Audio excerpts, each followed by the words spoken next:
Жайсан жалпы орта білім беретін мектебінің 2-ші класс оқушысы Серік Кәусар Абай Құнанбайұлы. Құлақтан кіріп бойдалар. Құлақтан кіріп бойдалар. Жақсы ән мен тәтті күй, көңілге түрлі ой салар.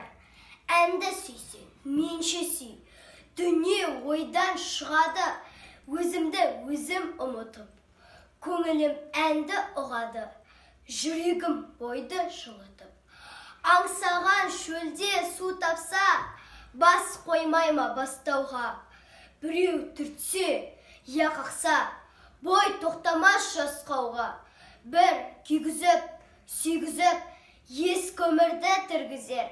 Өмір тонын кигізіп, жоқты бар қып жүргізер. Есіткендей болады, құлағы ескі сыбдырды. Ескі ойға көңілім толады, тірілтіп өткен құрғырды. Ішіп терең бойлаймын өткен күннің ұларын, және шын деп ойлаймын жұрттың жалған шуларын. Тағы сене бастаймын күнде алдағыш қуларға, есім шығып қашпаймын. Мен ішпеген у бар ма?